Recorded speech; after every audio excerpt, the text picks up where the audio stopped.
Lecture de la lettre de saint Paul apôtre aux Éphésiens. Frères, puisez votre énergie dans le Seigneur et dans la vigueur de sa force. Revêtez l'équipement du combat donné par Dieu, afin de pouvoir tenir contre les manœuvres du diable. Car nous ne luttons pas contre des êtres de sang et de chair, mais contre les dominateurs de ce monde de ténèbres, les principautés, les souverainetés, les esprits du mal qui sont dans les régions célestes. Pour cela, prenez l'équipement de combat donné par Dieu. Ainsi vous pourrez résister quand viendra le jour du malheur, et tout mettre en œuvre pour tenir bon. Oui, tenez bon, ayant autour des reins le ceinturon de la vérité, portant la cuirasse de la justice, les pieds chaussés de l'ardeur à annoncer l'évangile de la paix, et ne quittant jamais le bouclier de la foi, qui vous permettra d'éteindre toutes les flèches enflammées du mauvais. Prenez le casque du salut et le glaive de l'esprit, c'est-à-dire la parole de Dieu.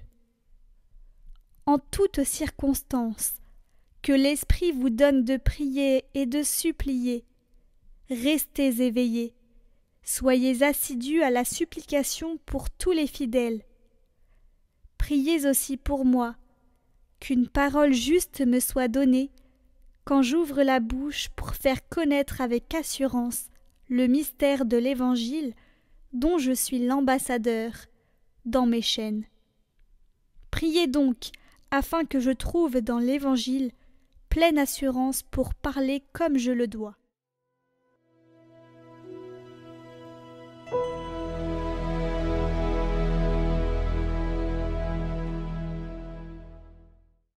Béni soit le Seigneur mon rocher. Béni soit le Seigneur mon rocher. Il exerce mes mains pour le combat. Il m'entraîne à la bataille. Il est mon allié, ma forteresse, ma citadelle, celui qui me libère. Il est le bouclier qui m'abrite. Il me donne pouvoir sur mon peuple. Pour toi, je chanterai un chant nouveau. Pour toi, je jouerai sur la harpe à 10 cordes. Pour toi qui donnes au roi la victoire et sauve de l'épée meurtrière David, ton serviteur.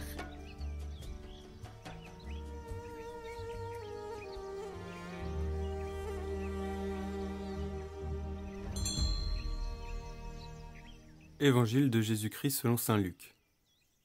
En ce jour-là, quelques pharisiens s'approchèrent de Jésus pour lui dire : « Pars, va-t'en d'ici, Hérode veut te tuer. » Il leur répliqua : « Allez dire à ce renard : voici que j'expulse les démons et je fais des guérisons aujourd'hui et demain, et le 3e jour, j'arrive au terme.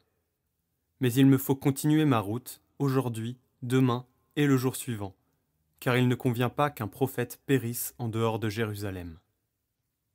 Jérusalem, Jérusalem, toi qui tues les prophètes et qui lapides ceux qui te sont envoyés, combien de fois ai-je voulu rassembler tes enfants comme la poule rassemble ses poussins sous ses ailes, et vous n'avez pas voulu.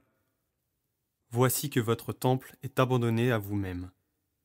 Je vous le déclare, vous ne me verrez plus jusqu'à ce que vienne le jour où vous direz : béni soit celui qui vient au nom du Seigneur.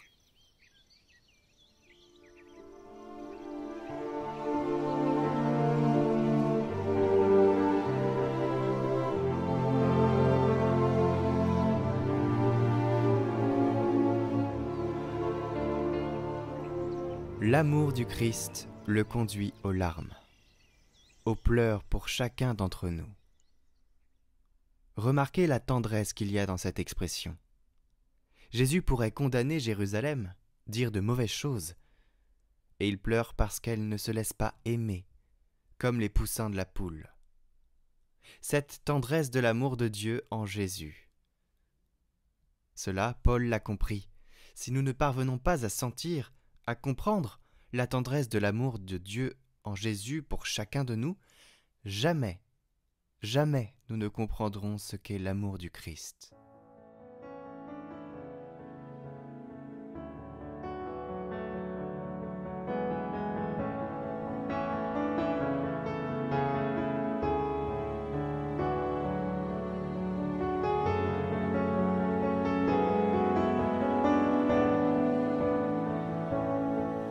Béni soit celui qui vient sauver le monde, le Christ, l'agneau de Dieu, le roi de l'univers.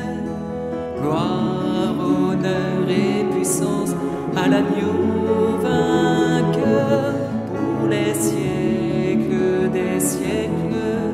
Amen. Pour les siècles des siècles. Amen. Béni soit celui qui vient sauver le monde, le Christ, l'agneau de Dieu, le roi de l'univers. Gloire, honneur et puissance à l'agneau vainqueur pour les siècles des siècles. Amen. Pour les siècles des siècles. Amen.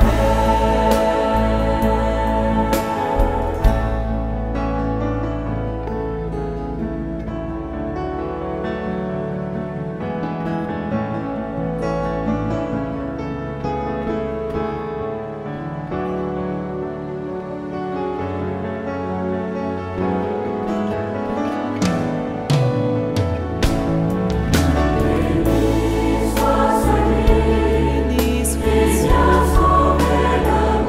vient sauver le Christ, le roi de l'univers.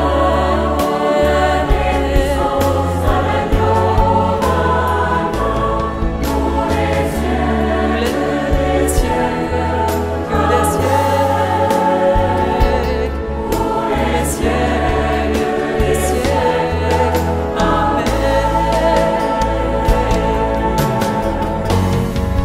Béni soit celui qui vient sauver le monde, le Christ, l'agneau de Dieu, le roi de l'univers. Gloire, honneur et puissance à l'agneau vainqueur pour les siècles des siècles. Amen. Pour les siècles des siècles.